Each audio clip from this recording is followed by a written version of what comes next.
Welcome to the Toffee Blues, your source for all things Everton, and welcome to an extra time show where we're actually looking back on an Everton win. It's been as Teddy said before we started, it's been 84 years.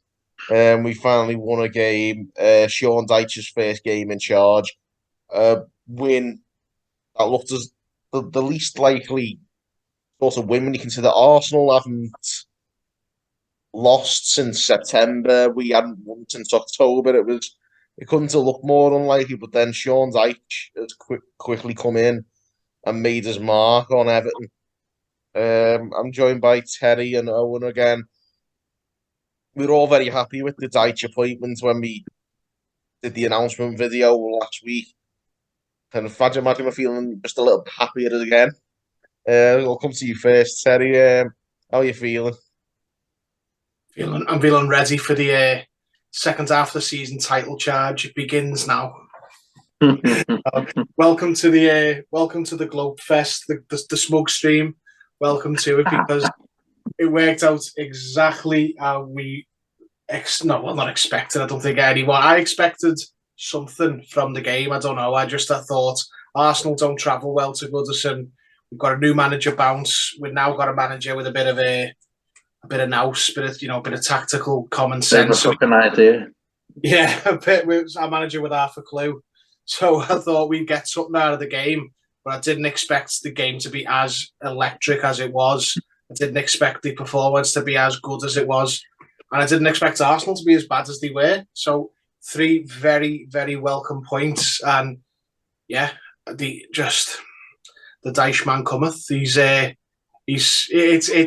easy to get carried away because we've been so starved of wins this season, but it's like Dyche said himself. Well, Dyche, it's not Dyche, is it? It's Dyche. Like he said himself, it's a start. It's the start, hopefully, of our road to recovery.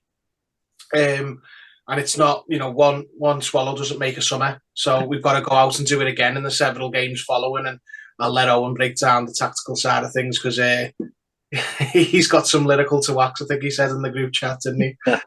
Certainly has, yeah. If you'll give me credit over that, I'll have to give you credit for that. It's been 84 years since we sung the blues. I didn't even want to sing the blues. I got out the ground, was walking to my mates out to watch the Liverpool game. He's a Liverpool fan.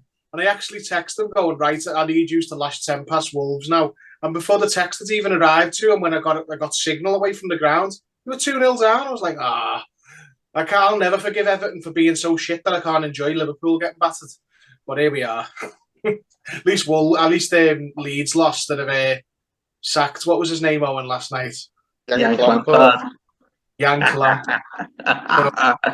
They've clearly shit their undies when they've seen that Everton and Wolves both beat top teams over the weekend, and they lost to Steve Cooper's terrible. But go on, I yield the podium to the man of the hour. I just want to firstly apologise for my terribly buffering camera. It's not the internet, it's just my camera, so I might have to turn it off, everyone. Okay, just put a still image of Sean Dyche by my picture from now on. I'm an alias from now on. Stone cold Sean Dyche. I'm an unknown quantity. We'll see how it goes in a minute. But yeah, I was buzzing. I didn't expect. I don't know what I expected from the game, to be honest. I knew there'd be an uplifting effort, work rate, and tactical organisation, but unlike you, I didn't think we would win the game or even get anything out of it. If I had put an honest sort of score on the game, I'd have probably gone 0-1.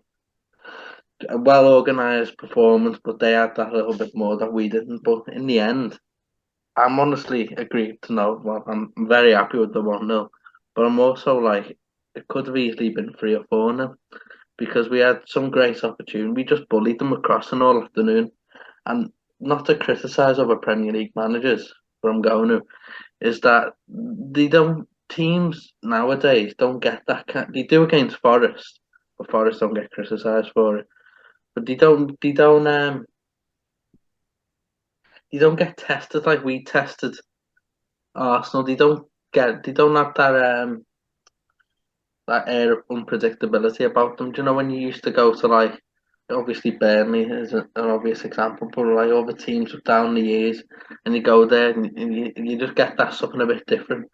I just got that sense about the game on Saturday that it was something kind of unlike anything we'd seen in any Premier League game so far this season. It was a breath of fresh air, I thought. Just the whole To feel about basics. it. Well, It was back to basics. Like, yeah, but I feel like that's doing the manager a bit of a disservice because there was actually some really like highly sophisticated tactical plan that came with it. We all, to a man here, thought it would probably be a version of 4-4-2. The tactical setup for the game, me included, I thought there would maybe be a midfielder closer to Dominic Calvert-Lewin, but we never really got that. What we got in the end was a 4-5-1 with two wingers who they both started off inverted, but soon enough in the game, Dyche switched them to just be like to just traditional wingers where they just get the ball and whip it in, which did our attacking outlet a world of good. Because what allowed us to do was just find like balls into the box, whereas we didn't really get forward much the first 10 minutes. But when we did, it was like you tried to turn into a crowd of people, and it really like um sort of stiffened up any of our attacking outlet. But yes, we had two wingers that just got crosses off. Three big physical midfielders who got about the pitch, got in the box and got back. You're told nowadays midfielders can only do one thing. Well, I saw three midfielders on Saturday do several things: track back, defend, attack. And none of them had an issue doing that. Or you saw a resurgence in Vitaly Mikalenko, who got pretty much told to just you can't really man mark as a left back, but just concentrate on Saka, win your battles with him. Don't worry too much about overlapping Dwight McNeil. Um, just make sure that you nullify Saka. Seamus Coleman, a similar sort of thing. Now he ventured a bit more further forward. And then the two centre halves, we set the stall out very early and won everything in the air, played the ball well. It wasn't a case of like they had a million things to do either, because I thought the structure and the shape of the team sort of meant that we didn't really have to do anything. It wasn't like how do I say? It wasn't like it was like a fluke win and we cleared 8 off the line and they had a 3.14 XG and we've gone, we're buzzing with the victory. It's a brilliant start and we'll take it all day, every day of the week. But we do know that we won't get away with that every week. I feel like we could like copy and paste that performance any week in the Premier League and you will probably win the game. But I just felt there was everything there. But I like we didn't play a 4-4-2, but it kind of like it was a 4-5-1 which could switch into a 4-4-2. Because what you ended up having was one of the midfielders just pressed up and sort of went to two banks of four at times to mainly take Alexander Zinchenko out the game because he plays as an inverted wing back to sort of like stretch the play. But they're really wide wingers, and he came inside to sort of like give them an extra body in midfield. And you'd think that was a good idea considering they thought we were going to play 4-4-2, I think. But Dyche flummoxed them by playing the 4-5-1. And in the end, there was just no space at all in the midfield for them to play through. Every time all he kept on doing was just shifting out wide, playing in this sort of U shape. But what you had then was the work rate of Dwight McNeil, who has been very maligned Everton this season, but I thought he was absolutely fantastic on Saturday. Going definitely. forward, trapping back. Just the Dwight McNeil I know and I've seen him with my own eyes before, and it was very much like that again on Saturday. So I was really pleased with him. Alex Iwobi, I've been told, can only play centre midfield with that. There's a load of nonsense because I've actually seen his best performances either at wing back or on the wider midfield. I think sometimes in midfield, especially when we were playing under Frank Lampard, a possession style, you just know that the other two aren't sort of technically brilliant players. So what they do was just send 3 rounds of Iwobi. We'd create nothing and just go back to the centre halves. Playing them on wide allows them to drift in and sort of create like an extra man, and then we sometimes saw Coleman bomb on. So it was a good sort of mix of a performance. yeah, so really happy. I think, like I said, I was super happy with the way the fullbacks and the midfielders doubled up on the wide players. They're what helped us in that sense as well is normally in the Premier League what you see is overlapping fullbacks. They were sort of inverted fullbacks, so we could just have two on one winger in the end and just completely snuff them out. And because we had three in midfield, they're sort of like trying to create a man advantage in the middle. Didn't do anything because we just had three ball winners to snuff them out. We're not gonna play exactly that sort of way every week because you're sometimes gonna have to like get someone closer to striker or maybe put another striker on, go 4-4-2. Different games, different feels for a performance. But I do feel like that was the perfect game plan. I honestly don't think. I, I don't want to like do this Sam Allardyce thing. If my name was Allardyce, I'd get the Real Madrid job. But if Diego Simeone came up with that um, sort of tactical setup against Arsenal in the Champions League, you would never hear the end of it. That is how good it was. But because it's Sean Dyche, he'll get brushed over very quickly. And I know it's our first game, but that is as a tactically smart performance I've seen, apart from several under Carlo Ancelotti I've ever seen at Everton. And I think it leaves us in really good stead. I'm hopeful that we can stay up. I know Leeds have sacked Jesse Marsh, or as we were saying before, Yank Lampard, but I don't know who they're going to get in. Several names flying up there, but I don't know if they'll get anyone who'll get them as well organised and as well suited to get points than Sean Dyche will Everton. Yeah, I think it's sort of it touched on the inverted wings being swapped over, and I'd like to go into a bit of detail with that because all of our chances came from that. When I look at the chances we had, first off, I think McNeil crosses from the left for Decore. I think Iwobi and Coleman link up on the right for the Calvert-Lewin header. And then, obviously, the goal, I think, came from Iwobi making a run down the right, and his cross was blocked for that corner, I think. So, and then I like the fact that we were doing in-swinging corners. That's how the goal obviously came about. We haven't been doing enough in-swinging corners under Lampard. I don't think it was always the worst possible corner tactics. But as it seems like we've actually got it now. I was, because the game and the crowd was so lively, in Goodison, it's hard to like tactically analyse, especially when you're like behind the goal in the Gladys Streets, which I was. It's harder to analyse the match, I think, like the tactics, than because you're just living in moment to moment. You're like screaming for every ball that goes out and whatnot. But I was trying to see what was observably different about this Dyche setup to what we had previously with Lampard, because I knew it'd be very different. Owen's touched on a lot of the good things there, like the game plan, but there was obvious stuff like the narrowing of the team, the formation. The whole team was within the width of the 18-yard box up the pitch. Like it was very compact. But you touched on there the corners. That was the most observably, like, you could see that had been worked on, because the second you saw Alex Iwobi going to take a right-footed corner, you were like, hang on, that's new. He never takes court. Why is he taking it? And it's become apparent now that they'd obviously identified a weakness in Arsenal, that if you're in swing, deep corners, they can't live with it. And that proved to be the case, so, in the game. Like, obviously our goal came from that. But every time we tried that, be it me, McNeil on his left foot, or even Iwobi, who's not the greatest crosser, on his right foot, putting it deep towards the back post, he just couldn't live with it. And the one that Tarkowski scored from, his man Marco was Martin Odegaard, and he just didn't even jump with him. So that was, very clever. Very, that since there's not a lot of goals in this squad, there's only like a couple of players who've got any sort of record at all of scoring in the Premier League, with, Calvert-Lewin, Decore and Gray are really the only players who've got any history of scoring.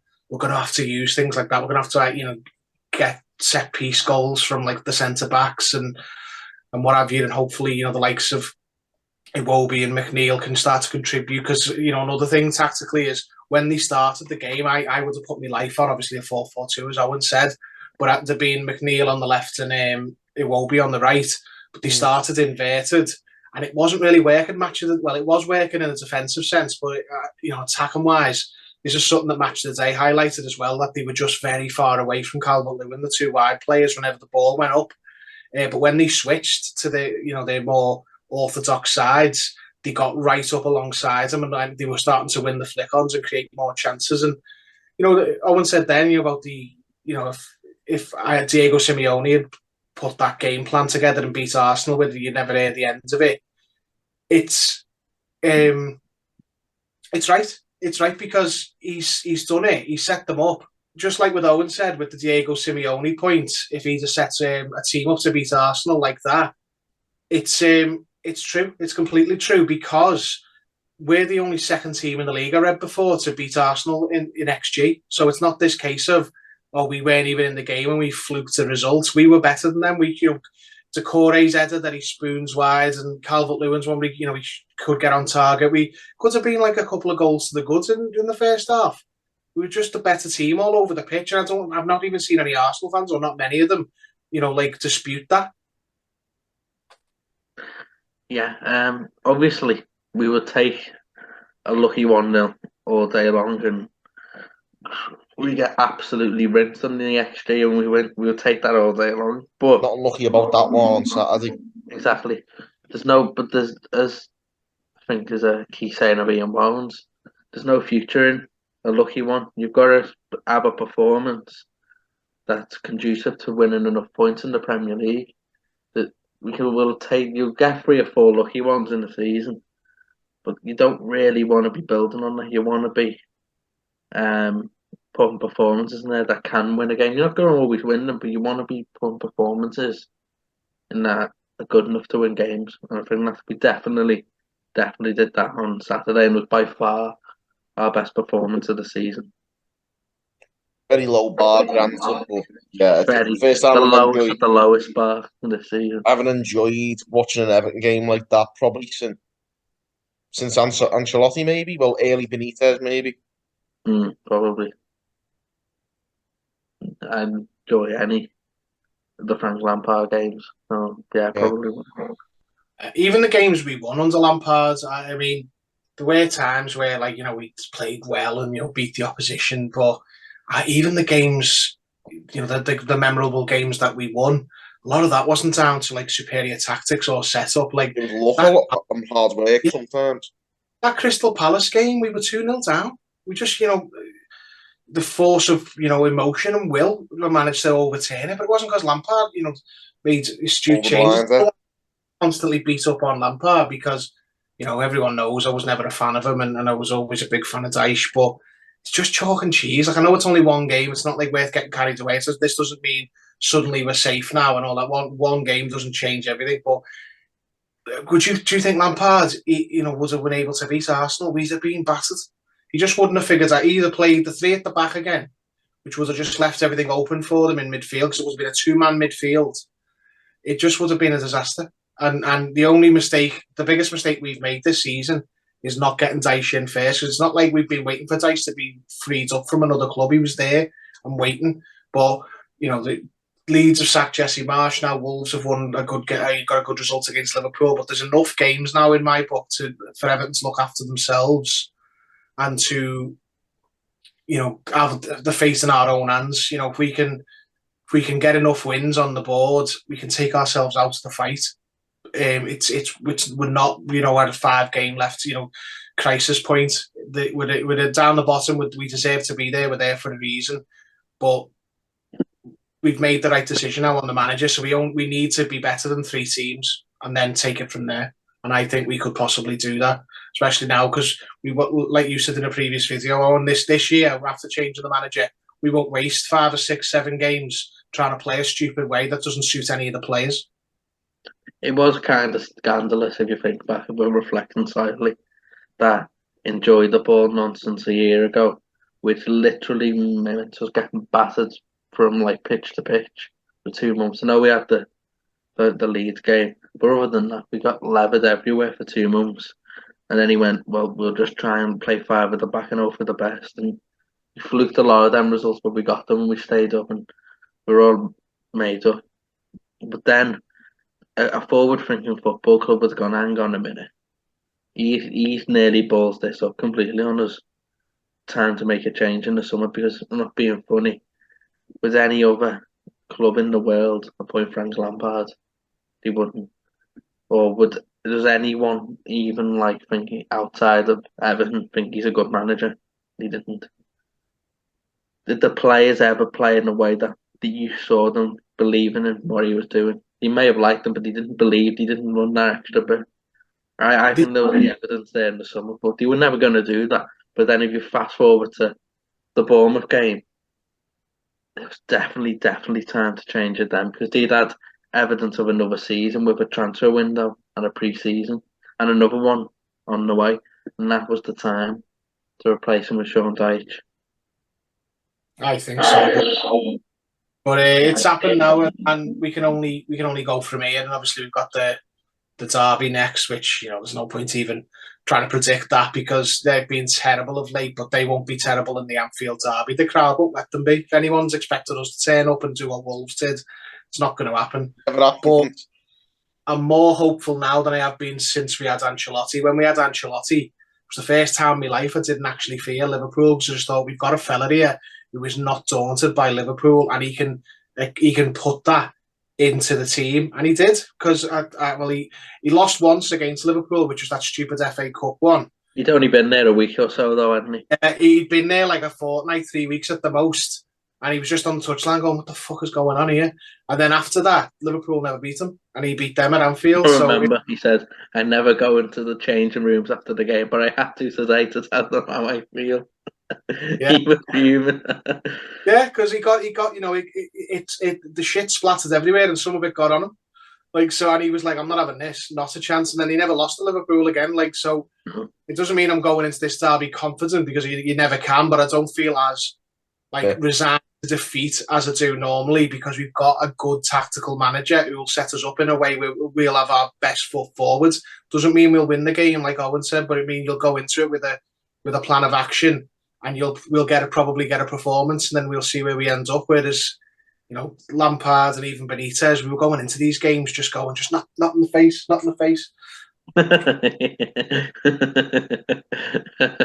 Yeah. On the Arsenal game, we'll summarise it anyway. But it was everything we could have asked for. We got just there, didn't we? How did you feel when James Tarkowski headed that ball in? Screamed at the top of my lungs. Yeah, I think I'm not even exaggerating. When I came out of the game, I had very slight hearing loss, and I don't know whether that was because I was shouting too much or the crowds around me were. But I've never had that before in any other game. My ears were ringing, but when it hit the net, it was just like I just thought we've won this game. I cannot see Arsenal based on what because it had been an hour at that point. Don't forget, I was like, I don't see these putting a goal past us, and now that we've got something to protect, we'll be like lions defending this because we need the points. But it was, for me, the worry was only ever getting it in their net. It was never keeping it out of ours. And once we got it in their net, I was like, this is it. We're gonna start the Dyche era with a win. I knew from about 3 minutes. As soon as I saw that shape take fold, I thought, "Oh, this is going to be a fun afternoon. They're going to have to do something here." I thought, "Oh, this is evil." The way we just retreated back into that from the kick-off, I thought, "Oh, you've not seen this one before, Mikel, have you?" You've been spooked by this. No Everton manager, I don't think. I don't know whether it was ever or whether it was for like 50 years. Match of the Day said it, but no Everton managers ever lost their first game. We always win or draw the first game.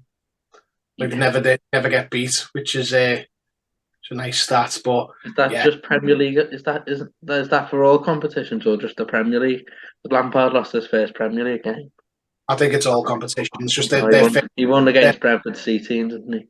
Yeah, the first match. But as I say, we've got 17 games now, and the job, honestly, after the debacle of the first half of the season, is just to be better than 3 other teams.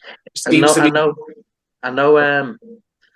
That Leeds have changed, and there was a few results that went here and there, but it just like takes the pressure off slightly for Monday and then it sets us up nicely for them 2 home games. I suppose if we'd lost that and we'd lost, you're just automatically on sort of a downer, aren't you?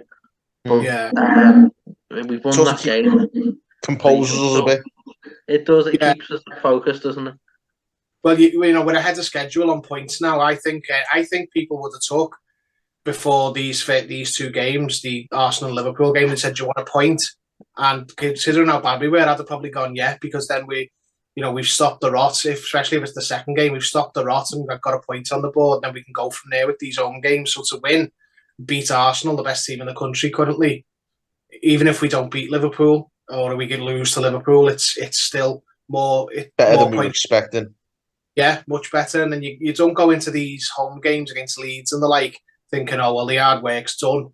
But it's not like you're not trying to win to go level on points with them then, or at least not. That could be the case if they beat Man United, but who knows? But you're not like desperately need to win to claw back a bit, or like to get them back in vision in the race, like to catch up with them, see them. You could possibly go ahead of them or like go level with them or whatever, but. Yeah, it's give ourselves a massive start, and that's what Dyche said, isn't it? Like, it's not the be all and ends all, it's a start. Onwards and upwards. We're going on to small matter of a Merseyside derby, as Terry's touched on. So, who knows what's going to happen there. But for now, let's celebrate the first win of the Sean Dyche era. Straight off to a flyer, 1-0 win over Arsenal. Thanks, guys, for tuning in. Let us know your opinions. Drop us a comment. Give us a like and subscribe for more content. Until next time, guys, thank you for watching on the Toffee Blues.